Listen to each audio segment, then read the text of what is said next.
What's up guys, it's Manga Time once again with Bleach 541, The Blade and Me 2, which, in case you didn't know, is the sequel to The Blade and Me, which is chapter 66, which is the one where Ichigo finds out Zangetsu's name. Now, for the purpose of this chapter, I'm going to call Zangetsu Yahweh, because that is technically who he is, just 1,000 years in the past. But technically it's not. We'll get into it. But, yeah, it was a really good chapter. Not a whole lot happened, though. So I think as far as the summary of this chapter is going to go, it's not going to take very long. But, basically, the first few pages are actually Ichigo remembering his confrontation with Yahweh. And he says that at that time he had some kind of feeling that he was being summoned. Which I thought was a bit weird, because we never got told that, so that could just be made up right now, as far as we know. And then he said, and he also says that when he saw Yahweh, how did I know he was the main enemy? But the strange thing about that is, he didn't. He had to ask him. He was like, "Are you the one who's turned Soul Society into this?" To which Yahweh responded, "Yes, he is." So that was a bit strange. I didn't really like that. I kind of thought it was a bit out of the blue. And it kind of seemed a bit of a forced method of kind of making it seem like Ichigo's always had this connection to Yahweh. And if he does really have this connection, then how come he didn't feel anything when Yahweh got his powers back? Because surely that would have sent a surge. And if Ichigo has always had this dormant Quincy power, then why did he not get affected? I know Yahweh chose who he affected by the Auschwallen, but why didn't it? I mean, you'd have thought Ichigo would have felt something if he had the embodiment of Yahweh inside him. But, you know, they're really trivial matters for the most part. So basically Ichigo, like, you know, he's obviously asking him, "Is everything you've told me so far a lie? Answer me." And then it's pretty cool. We get some good, really good imagery. Because obviously we're inside Ichigo's inner world. And as he gets a bit more upset, it starts raining. And then when Zangetsu says, when Yahweh says, "I am not Zangetsu," it sends a blow through Ichigo's psyche, and this is kind of reflected by the buildings exploding and plunging him into the sea. I really like this kind of metaphor going on, because now that Ichigo's in the sea, this is his true despair, as we've already seen when he was talking to Tensa. So he's like, "Are you really Yahweh? You're really not Zangetsu?" And Yahweh, he replies, "I am the source of the Quincy power within you. I am, and I am not Yahweh." Ichigo's like, "I don't understand. Are you my enemy or not?" And I have to say, Yahweh looked like a complete badass. I mean, 1,000 years ago. He still looks like a badass now, but he's just a badass looking character. But this is really cool. He replies, "I am neither your enemy nor your ally," which is basically exactly what Yahweh said to him when they met. Because Ichigo said, he said something like, "Are you the enemy's leader?" And Yahweh said, "Enemy, huh? Yes and no," which I think is funny, because it's basically being reiterated here right now. So, although the personification of Ichigo's Quincy powers was never his enemy or his ally, his words and his heart never lied to him, apart from when he told you his name. So, basically, when Yahweh told Ichigo he was Zangetsu, he was lying, because he didn't want Ichigo to become a Shinigami, but we'll get into that a bit more, because they do explain it. So, he says, "When I taught you how to use Zanpakuto, I always use the powers of a Hollow." Yes, this is true, and this is good to see. Because if you do remember Hollow Ichigo, he, for some reason, knows how to use the sword better than Ichigo. Like, he does the whole deadly dance move where he spins it and throws it. He knew how to use Bankai properly with the Black Getsuga. Why is that? Well, now we know. It's because the Hollow is Zangetsu, not old man Zangetsu. So, basically, I mean, it's interesting. Really, we should have kind of picked up on this. But he said, when you couldn't use Zanpakuto's power, when your life was about to reach its end, the one who saved you was always the Hollow. This is true against Byakuya, it saved him. Against Ulquiorra, obviously, it saved him. And it was trying to save him, I think, when he was against Yami and Ulquiorra, but obviously at this point he was trying to hold it back. So, interestingly, Yahweh didn't want him to become a Shinigami because, obviously, he's a Quincy. He apparently tried to suppress Ichigo's potential. Have we ever really seen any evidence of this? I mean, maybe you could say that when, like, Tessei said that Ichigo's Zanpakuto looks unfinished, that could be way back when he first gets it, and Tessei's like, what the hell is this? But interestingly, Yahweh wanted to keep him away from fights and danger, so it's nice to see that he does care about him. He's not a bad guy. If you become a Shinigami, you will unavoidably be involved in fights, you will suffer and you'll be hurt. This correlates nicely to what Tensei Zangetsu said about the one thing I want to protect is you. And Yahweh, this inner Yahweh reveals that he knew that one day the real Yahweh would return and it would kill Ichigo if he was not a Quincy. Although from how we've seen Yahweh act, he kills people if they are Quincy's anyway. We then get this extremely badass panel where Zangetsu actually opens his coat, which is pretty cool.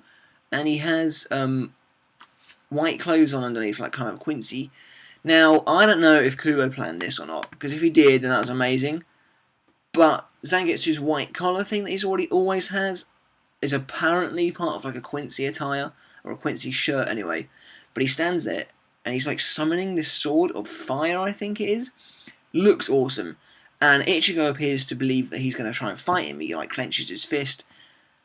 And apparently Yahweh once thought that he must never let him become a Shinigami. Instead of that, he should kill him.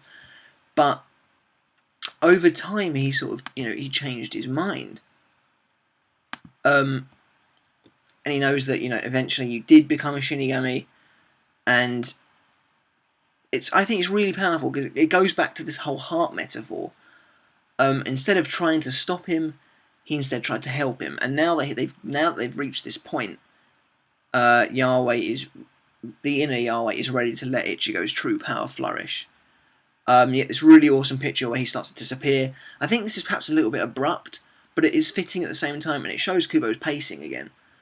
And it's nice though, because he says that you grew strong, and all this time I was able to watch you, and I'm happy, and I'm content, and I can go away now. And Ichigo, he is quite sad, because Ichigo has this look on his face, he's like, wait a minute, but Zangetsu's just disappearing, and he starts crying. It is really a powerful chapter, even though nothing really happens. And what's left in Zangetsu's wake is this awesome-looking flaming sword with a massive hilt. And I presume the true Zangetsu is within the fire. Now, does this mean that Zangetsu is actually a fire Zanpakuto? It would make sense, because Zangetsu is, and there's finally the link there. So, basically, Yahweh says that what you've been using so far is the power that I haven't been able to suppress. Now you can fight with your entire strength. Take it with you, that's your real Zanpakuto, Zangetsu. And as he says this, the Zanpakuto literally kind of explodes in a burst of light, and that's the end of the chapter. Kubo, you absolute troll. Well, I got to the last page, and I was like, why the hell couldn't we see the blade? But anyway, I mean, that's it for now. Not a lot happened. Really not a lot happened. But, interestingly enough, I think it was a really good chapter. There was a lot of imagery, a lot of metaphor being played up in Ichigo's inner world. And I think it's a fitting end for Old Man Zangetsu. He'll always still be there. I don't think the Quincy powers aren't going anywhere. He's just taking a step back and letting Ichigo's true Shinigami powers out. So next chapter, my predictions, I believe we'll probably see the real form of Zangetsu, both sword and spirit. Unless the spirit really is just Hollow Ichigo. But I doubt it, personally. I'll be very surprised. Because old man Zangetsu's been suppressing something. If Ichigo's new sword is a fire-based one, that makes sense, and it looks to be like it's going to be some proper kind of claymore, which is awesome. But that's kind of the chapter, really. It was cool to see Old Man Zangetsu crying. Emotional, powerful chapter. I can't give it a 10 though, just because nothing happened. Maybe if we'd seen the sword, I'm going to drop a 9 on this chapter. I think it was a really nice way to sort of tie up their relationship. And some of it might feel like a bit of a retcon, but at the same time it does all fit. And a lot of people have said that Zangetsu looks like Yahweh, and he does. Admittedly, even more so now. Kubo's definitely drawing him to reflect the parallels. But at the end of the day, it was a good chapter. It was a really good chapter, but there just wasn't enough actual content, I don't think. But anyway, that's kind of it really as far as that chapter summary goes. As for comments of the week, I got quite a few last week. Actually, I got 50 comments, so thanks all of you for sending them in.